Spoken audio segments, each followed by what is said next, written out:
can see in. So what looks to be totally dark to us is bright as day for him. Okay? I'm going to come back around this way too, so everybody gets to see him up close and personal. So if he's going to be hunting at night, what kind of things do you think he wants to hunt? Now before you answer, I'm going to give you some clues. This bird is the most powerful of all three birds. Great horned owls will kill red-tailed hawks if they're in their territory. So you saw how big and powerful that bird is. He could kill him. That's how strong these birds are. And these birds can carry 3 times their own weight. So if he's a 3-pound bird, he can carry 9 pounds. Now let me just give you an example of that. Now don't do this. This is a bad idea. But it'd be like you picking up 3 of your friends and walking home. Can you imagine being that strong? That's pretty powerful, huh? Okay.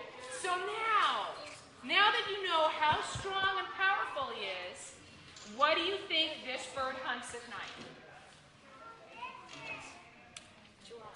Absolutely. These birds will go after small dogs. You bet. What else? You have to start really loud for me. What kind of meat? Did you say mouse? Did you say meat or mouse?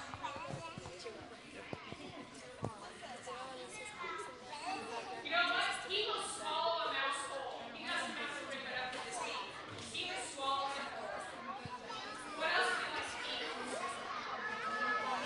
Absolutely. All right. He's also getting all the good answers. Are you lucky? Okay. Are you going to look at those better than you are? What else? You know what? If your answer is out at night, that's so lucky he would eat your answer.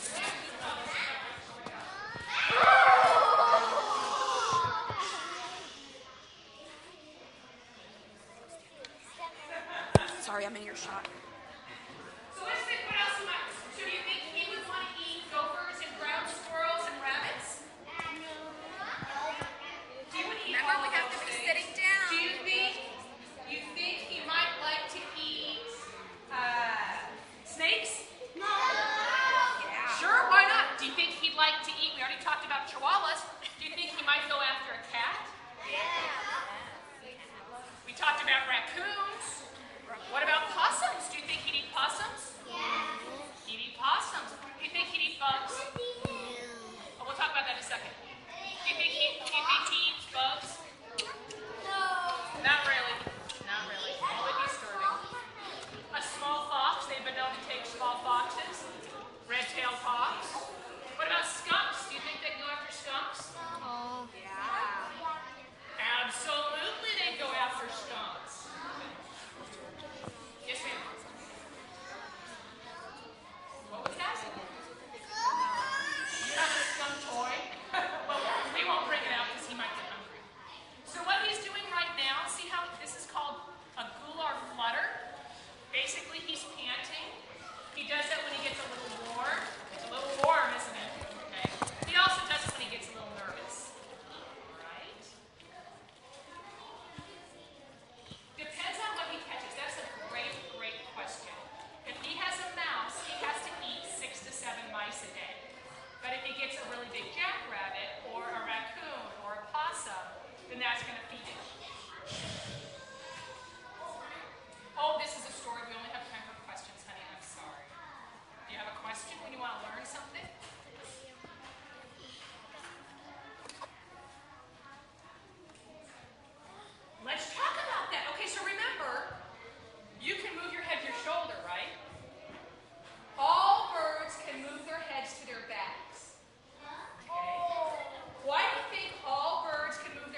that's what allows them to turn their head farther than we can turn our head.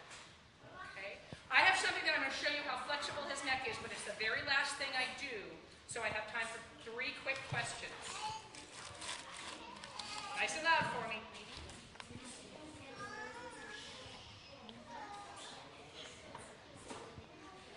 He's panting right now. That's what he's doing. He's a little nervous. He actually knows what's coming. He doesn't like my demonstration of his head being neck being so flexible. Any other questions about it? You've learned everything? His tongue actually looks great. Can you all see how little his tongue is? See with his panting here, I'll turn him around. Look at how, look back. He has a really little tongue. It's this big and about that long. What do we use our tongue for? Tasting. He doesn't taste. Do I need a tongue for that? What else does he use? What else do we use our tongue for? Eating. Right. We push our food around in our mouth, don't we, so we can chew. He doesn't. He rips off chunks and swallows them whole. So I need that. What else do we use our tongue for that I've been doing a lot of?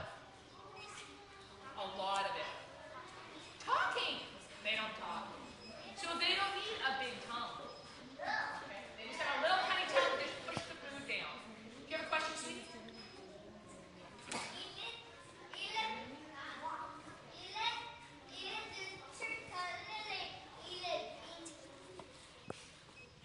What was it? To eat ice cream? To drink. Oh, to drink. Perfect. Thank you. To drink. You know, they get most of their water from their food. You have a lot of water in your body, and so does their food. But sometimes they do drink, and that's what he will use his tongue a little bit for that.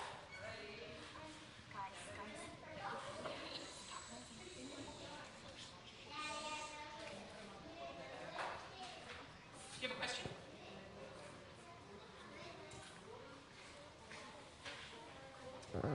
Why do they say that one more time? Why? You should be a scientist someday. That is a great question. She was asking, what are these lines around his eyes? We call it a facial disc, and we believe it directs the sound to his ears. I can't believe I haven't talked about his ears. How ridiculous am I? Everybody put your fingers on your ears. Yeah, you put both. One hand on each ear. I can't. I have a bird on my fist. So there you go. Just like that. So you put your fingers on your ears. I want you to take one finger and slide it up over your eyebrow. Take the other one and slide it down to the base of your skull. So just like that. One up high in front and one down low and back. That's where his ears are. He can tell exactly where something is just by listening. Yeah, one's up high in front and one's down low. Yep. Real fast, just to let you know, I didn't really bore the kids with this. We are at a volunteer rehab center.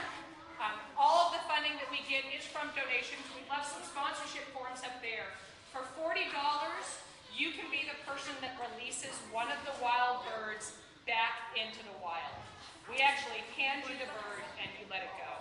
We're the only facility in this area that actually lets you handle a wild animal if you let it go. So if you wanted more information and if the kids have more questions, our website is also on that form, so please feel free to take it. So the last thing I'm going to show you, remember we talked about how far we can turn our heads, right? So not only can he turn his head 3/4 the way around, this is really cool, you want to see this, you're going to have to sit down for this. He can flip his head completely upside down. So his chin is going to end up here. All right? Now the way I do this, I have to put my hand on his face. And if I grab you by the face, you wouldn't like it, right? So he doesn't enjoy this, but he does know that he knows it's coming. He does know that as soon as he gets done with it, oh, you're so happy. As soon as we get done with this, he gets to go back to the crate. So I only do it one time, so make sure you're watching, right?